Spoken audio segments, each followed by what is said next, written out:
좋은데? 야. 니하오. 안녕하세요. 체크인. 가까이 가서 보니까 사람 키만한 대형 부적 2개가 통로 양쪽으로 액자에 넣어서 걸어놨더라고요. 부적이 맞구나. 그러니까 저희 아버지가 그 이전에 현지인 동료분께 들었다면서 말씀을 해주셨는데 그 호텔이 그 귀신 나오는 5성급 호텔로 현지에서 굉장히 유명하다는 얘기를 들었어요. 우와. 어떡해. 그 현지에서 가장 좋은 호텔이었고 그래서 오히려 이제 저희 가족은 재밌다고 생각을 하고 뭐 사진도 재밌죠. 찍고 그랬는데 그래, 안 당할 땐 재밌지. 여긴가 보다. 여기다, 여기다. 들어가자. 갑니다. 와, 장난 아닌데? 진짜 좋다. 방 뭐야? 왜 이렇게 좋아? 체크인하고 들어간 호텔의 분위기는 무시무시한 소문과는 전혀 달랐습니다. 이거 5성이죠. 방을 2개 잡아 엄마와 아빠가 한 방, 누나와 제가 한 방을 쓰기로 했죠. 앞으로의 대만 생활은 어떨까? 누나와 이런저런 이야기를 하다 잠에 들었습니다. 그런데 얼마 안 돼서 잠결인데도 뭔가 이질적인 냄새가 나더라고요. 바로 향 냄새였어요. 호텔 향냄새 안 나는 거. 호텔에서 향 냄새라. 어디서 향 냄새가 나지?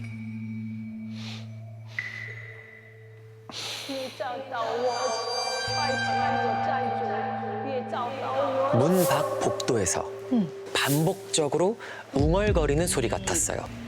소리에 대한 공포.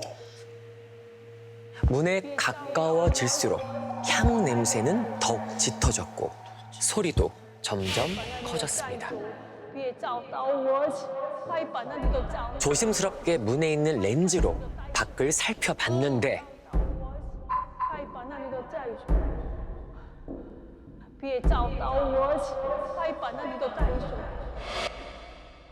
아무도 없는 거예요. 소리도 갑자기 멈췄고요. 이상하네. 어디서 들리는 소리야? 다시 침대로 몸을 돌렸습니다. 얼마나 잤을까? 뭔가 몸이 불편하고 이상한 느낌이 들었어요. 눈을 슬며시 떠보니까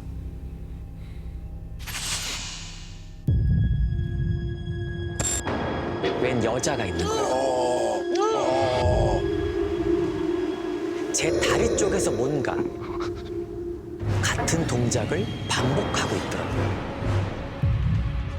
너무 놀라서 일어나려는데 몸이, 팔, 다리가 전혀 움직이질 않는 겁니다. 가위 눌렸구만. 뭐지? 왜 이러지? 몸을 내려다 보니까 온몸에 붉은색 비단 천이 칭칭 감겨져 있는 거예요. 그 순간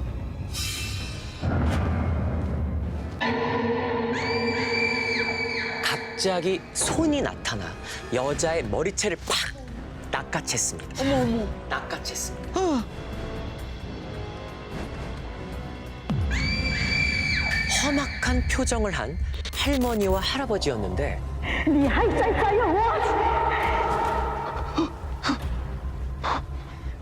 여자의 머리채를 잡은 채 그대로 질질 끌고 사라졌습니다. 다행이네 어쨌든. 그들이 사라지자 전 몸을 움직일 수 있었어요. 꿈은 아닌 것 같은데. 그런데 옆 침대에 있어야 할 누나가 보이지 않는 겁니다. 어디 갔어? 놀라서 찾아보니까 안 돼! 열지 마! 왜 이래? 밖에 이상한 사람들 있을 수도 있다고. 아니, 나 좀 전에 어떤 미친 여자가 내 몸 막 이렇게 빨간 천으로 칭칭 감고 근데 또 어떤 할머니가 나와가지고 그 여자 머리채 잡고 끌고 가고 아, 모르겠어. 여기 진짜 이상해. 야, 나도 봤어. 그 사람들. 누나도 봤다고? 아 맞네. 그럼 이거 저 호텔에 귀신 있구나. 알고 보니 누나도 저와 비슷한 꿈을 꾸고 일어나서 문 밖을 확인했다는 겁니다. 아, 이거 꿈 아니다 이거. 그런데 다른 점이 하나 있었습니다. 꿈에서 향 냄새를 맡고 웅얼거리는 소리를 들은 누나는 문을 열었다고 했습니다.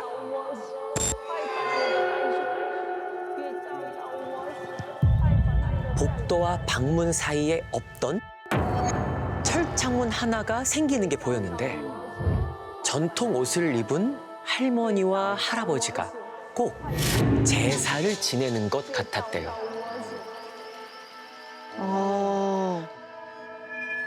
무서워진 누나는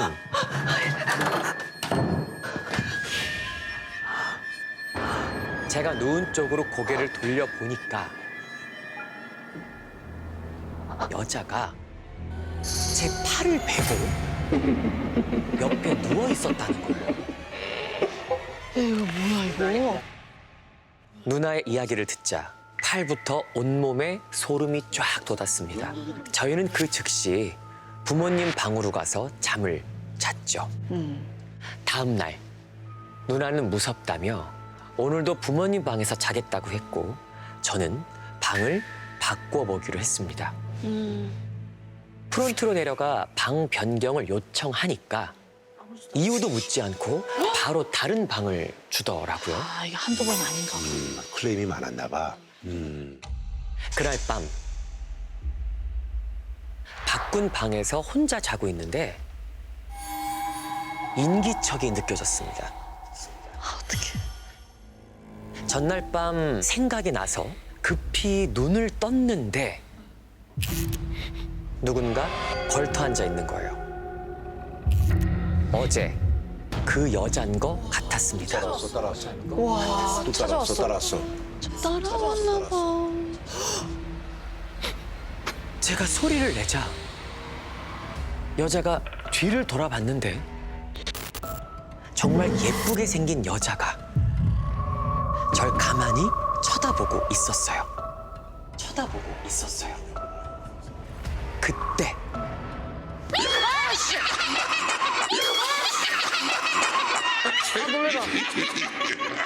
갑자기 소름 끼치는 웃음소리가 울려 퍼졌습니다. 어제 여자를 끌고 갔던 할머니와 할아버지가 제 뒤에서 미친 듯이 웃고 있었어요.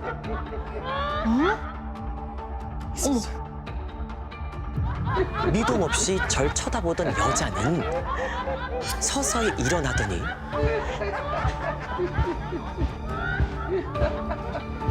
의자 위로 올라갔어요. 할머니와 할아버지의 찢어지는 웃음소리가 더 크게 울려 퍼졌습니다. 그 순간 저도 모르게 몸이 먼저 움직였습니다. 여자를 구해야 한다 생각밖에 안 들었어요.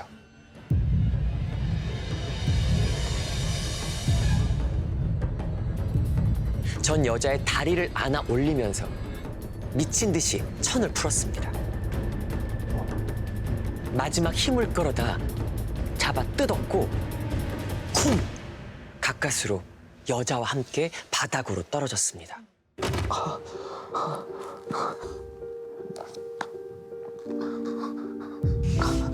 그때 여자가 저에게 말을 했어요. 去吧，了。为什么才来？ 이상했어요. 대만어라 못 알아듣는 언어인데 신기하게도 무슨 말을 하는 건지 다 느낄 수 있었어요. 미안해. 내가 너무 늦게 왔지. 혼자서 진짜 많이 힘들었지. 이제 다른 데 안 갈게. 옆에 있어줄게. 얼마나 울었을까요? 정신이 몽롱해지기 시작했습니다. 귀신한테 걸렸어. 그때 주변에서 웅성거리는 소리가 들리더니 뭐지? 정신을 못 차리고 있는데 Sir, you need to stay calm. Sir! Sir, are you alright?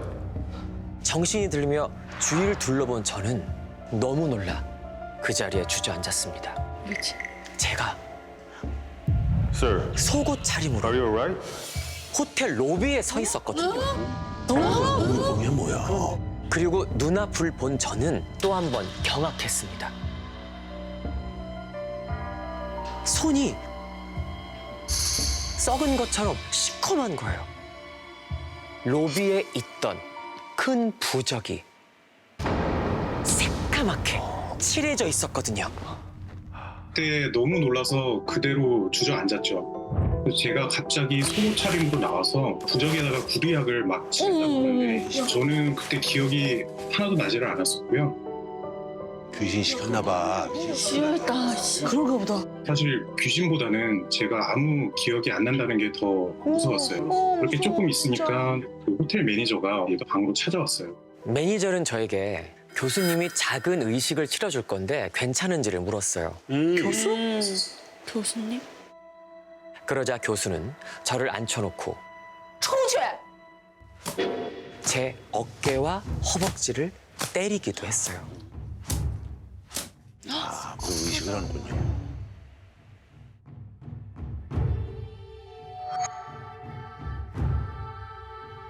의식이 끝난 후 아빠가 쫓아나가 한참 있다 들어오셨어요. 그리고 들려준 이야기는 놀라웠습니다. 그 교수란 사람 호텔 봐주는 사람이라고 하더라고. 교수는 호텔과 전속 계약을 한 무속인이라고 했습니다. 전속으로 계약을 했어? 그러니까. 투숙객한테 문제가 생기면 와서 의식을 치러준다고 하더라고요. 저는 왜 그런 거래요? 그 귀신이 너를 남자친구라고 생각해서 그래서 붙는 바람에 네가 홀린 것 같다네. 네? 여기가 제일 좋은 호텔이잖아. 실현당한 여자들이 마지막 밤을 보내고 목숨을 끊는 일이 많나 봐. 아이고 뭐야. 근데 아버지 현지 동료분이 이런 얘기를 해주시더라고요. 대만에는 오래전부터 살아온 원주민이 있고 그리고 전쟁과 그 맞아요. 식민지 시기를 겪으면서 이주해온 한족이 있는데 그 원주민과 한족 간의 계급이 형성이 되면서 소수민족인 주민들에 대한 그런 불평등이 심해졌다는 거예요. 그래서 그 양쪽 집안의 남녀가 사귀기라도 하면 부모님들이 무력을 써서 강제로 헤어지게 했던 일들이 많았다고 얘기를 들었어요. 아유.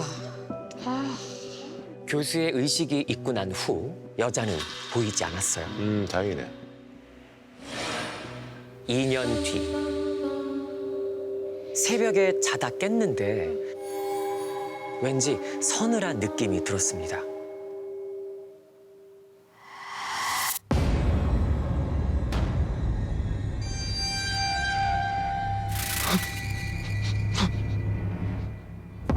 여자가 다시 나타났습니다. 2년 뒤에?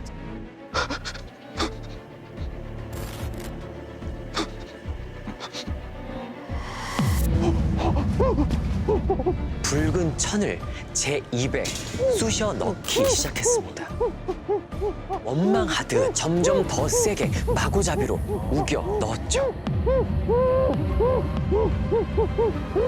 숨이 막혀 이대로 죽는구나 느낀 그 순간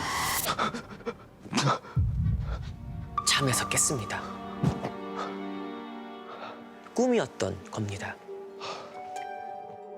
꿈도 찝찝하네. 왜 다시 나타난 거지? 날 죽이려고?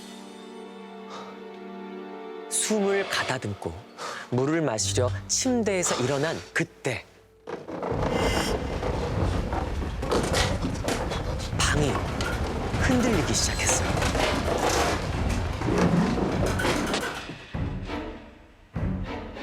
사방팔방 물건들이 떨어지고 가구가 쓰러졌죠. 그리고 방금까지 제가 누워있던 곳에 책장이 쓰러지는 게 보였습니다. 자고 있었으면 그대로 깔려 죽었겠구나. 자고 있었으면 안 돼. 1999년 9월 21일에 일어난 대만 9.21 대지진 지진이었습니다.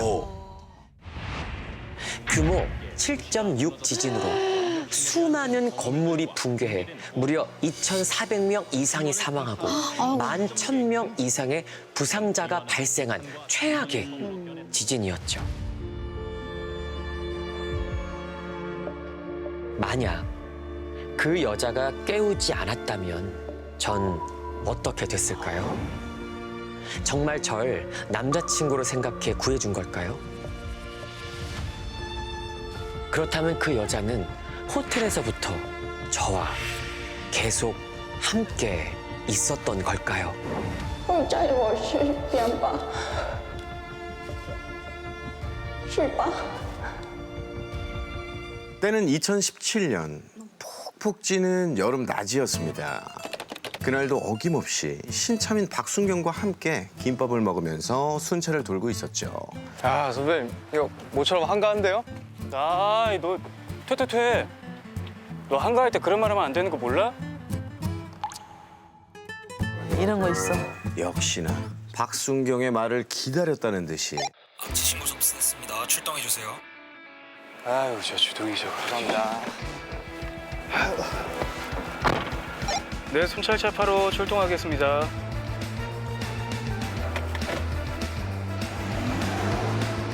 이 신고가 들어온 장소는 저희 지구대 관할에 있는 한 빌라촌.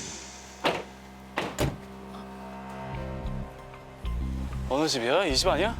집 아닌 것 같고요. 저 앞에 집인 것 같은데. 저기 계시네. 한번 나와 계시네. 건물 앞에는 신고한 아주머니가 기다리고 계셨어요. 신고자분 되시죠? 아유, 한 일주일 정도 됐나? 아니, 처음에는 그냥 쓰레기 냄새인가 했는데 아무래도 아닌 것 같아.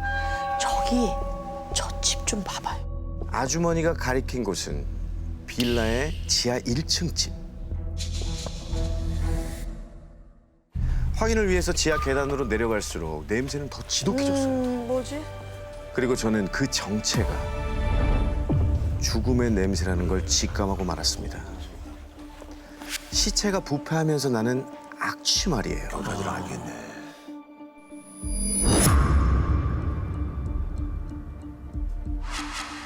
현관 앞에는 밀린 고지서와 독촉장이 잔뜩 쌓여 있었습니다. 분위기 안 좋다. 경찰입니다. 계세요? 아무리 두드려도 돌아오지 않는 대답. 현관문 손잡이를 살짝 돌려봤는데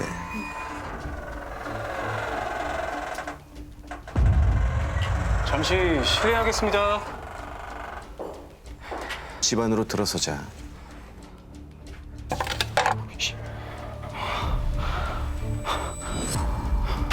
컵라면과 각종 자격증 서적들이 어지럽게 널려 있었어요. 그리고 박순경이 바닥에 주저앉아 덜덜덜 손으로 이렇게 떨면서 가리키는 거지.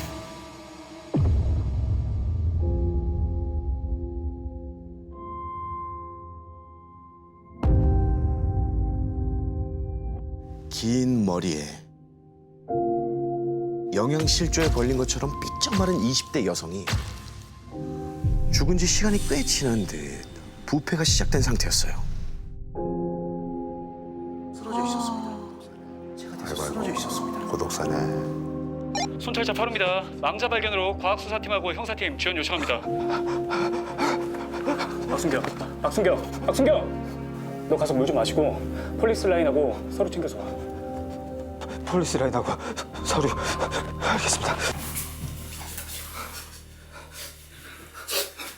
고독사 현장에 몇 번 출동했었지만 시체랑 단둘이 있는 건 처음이라 괜히 오싹한 기분이 들더라고요. 그러네. 하지만 지원팀이 오기 전까지 해야 하는 일이 참 많았습니다.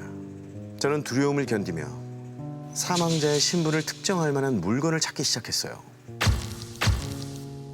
인적 사항을 파악해 가족분들에게 부고 소식을 전해야 했거든요. 그런데 아무리 둘러봐도 지갑도 핸드폰도 보이질 않는 겁니다. 의아해하면서 두리번거리던 중 어? 전 뭐야?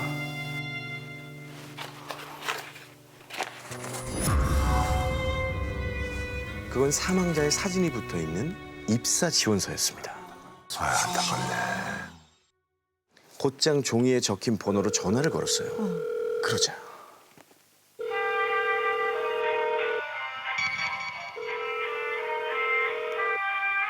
뭐야? 핸드폰이 여기 있다고. 바로 옆에서 울리는 거 아니야? 집안을 가득 메우는 전화 벨소리. 하지만 이 전화는 계속 울리는데 핸드폰은 어디에서도 찾을 수 없고 결국 저는 조용히 귀를 기울여 벨소리가 점점 더 크게 들리는 쪽으로 걸음을 옮겼어요. 그런데 벨소리가 사망자의 시체에서 울리고 있던 겁니다. 뭐야? 점점 더 커지는 벨소리. 소리가 나는 건 바로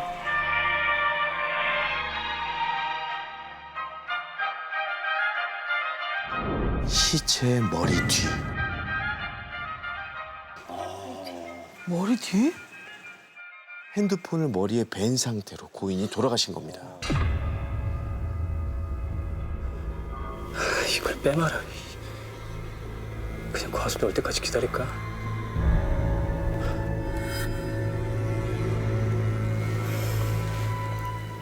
빼지 마. 하지만 핸드폰을 꺼내야만 가족들에게 사망 사실을 알릴 수가 있는데 고민 끝에 장갑을 고쳐 꼈습니다. 그리고 고개를 최대한 바닥에 바짝 붙인 다음 검지손가락 하나로 이 핸드폰 케이스를 툭, 툭. 그런데 꼼짝도 하질 않는 겁니다. 그래서 이번엔 이렇게 두 손가락으로 케이스의 끝부분을 잡고 당겼습니다. 하지만 여전히 요지부동. 그냥 내비두자. 어쩔 수 없이 손가락을 다 사용해서 핸드폰을 단단히 붙잡고 힘을 줘봤더니 살짝씩 움직이는 거예요.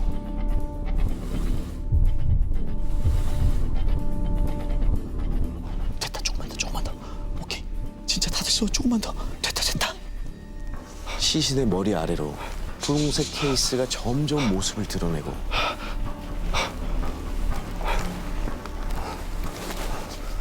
마지막으로 혼신의 힘을 다해 핸드폰을 잡아당기는 그 순간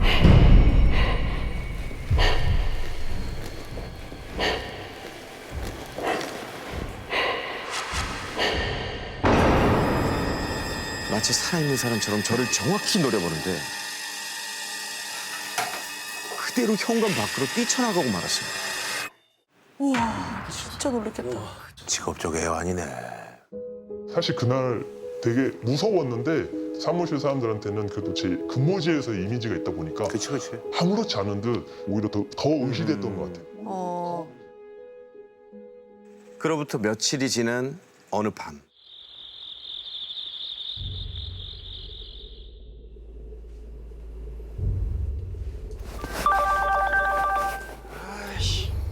이 시간에 누구야?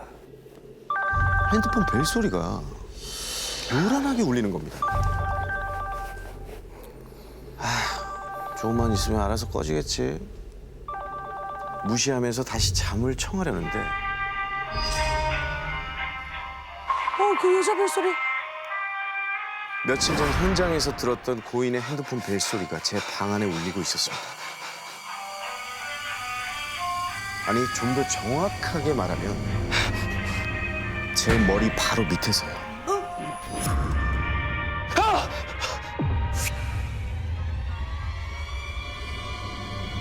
잔뜩 겁에 질려서 안절부절 못하고 있는 그때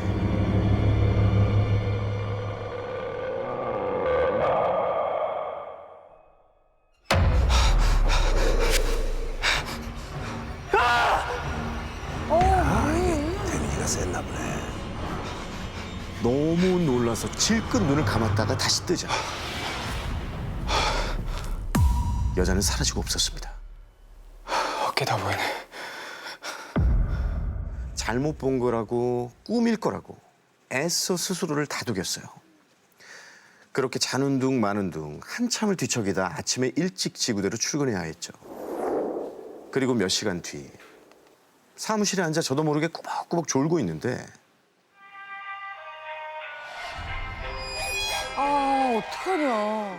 사무실에서도 또다시 고인의 그 소름 끼치는 벨소리가 귓속을 파고드는 겁니다. 귀신이 또 찾아옵니다. 주변을 두리번거리던 그 순간 선배님. 전화 오시는 것 같은데 안 받으세요? 후배 박순경의 말에 정신 차려보니 책상 위에 제 핸드폰이 울리고 있었어요. 엄마에게서 걸려온 전화였습니다. 엄마 웬일이야? 아들, 왜 이렇게 가? 엄마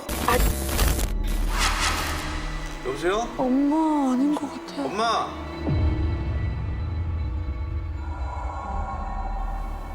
제 손에 분홍색 케이스를 씌운 죽은 여자의 핸드폰이 들려 있는 겁니다. 꿈이야, 뭐야?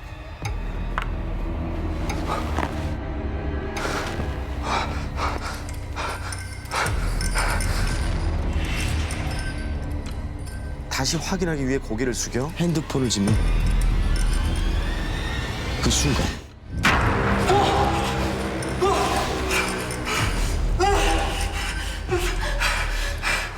뼈가 부러질 것 같은 고통에 숨이 꺽꺽 넘어가려는 찰나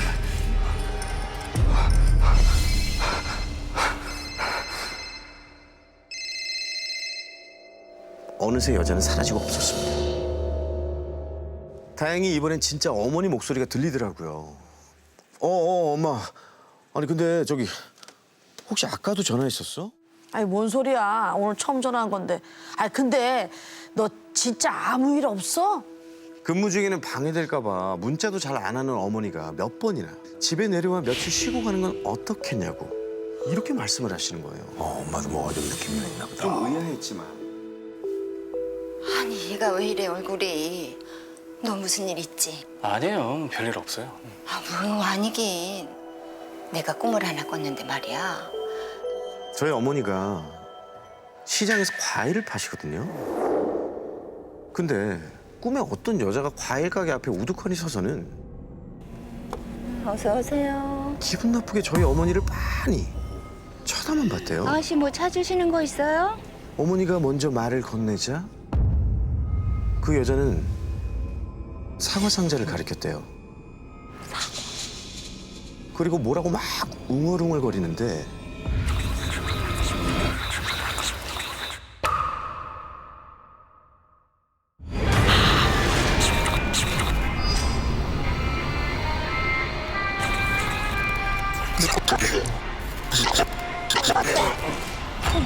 입에서 벨소리가 나. 깜짝 놀란 저는 어머니께 사건 현장에서 있었던 일을 말할 수밖에 없었습니다. 어머니는 당장 부적이라도 써야겠다면서 시장에 있는 무당을 집으로 불렀습니다. 뭘 만졌길래 온몸에 죽은 사람의 흔적이 가득하구만. 제가 망자의 물건, 즉 핸드폰을 잘못 만진 탓에 이 머리카락과 옷깃에 온통 죽은 사람의 흔적이 묻어 있다고. 그 여자가 저를 평생 따라다닐지도 모른다는 거예요. 귀신과 영원히 함께 지내고 싶은 게 아니라면 자신의 비방을 하나도 빠짐없이 따라하라고 으름장을 놨죠. 미용실에 들러 머리를 자른 후 머리카락 일부를 챙겼어요. 그리고 고인의 분홍색 케이스와 가장 비슷한 걸 구매한 다음 집에 들어가기 전 대문 밖에 저희 머리카락과 핸드폰 케이스를 함께 태웠습니다. 문 밖에서 망자의 흔적을 모두 태우면 이 죽은 영혼이 저를 더는 저를 따라서 대문을 넘지 못한다는 이유였죠. 마지막으로 그 죄를 밟고 대문을 넘어 집으로 들어가면서 비방은 끝이 났습니다. 그리고 무사히 지구대로 복귀한 저는 다른 순경들과 근무를 나가는 날이면 꼭 이 얘기를 해주곤 합니다. 혹시 변사 사건에 출동하게 된다면 절대 물건을 함부로 만지지 말라고요.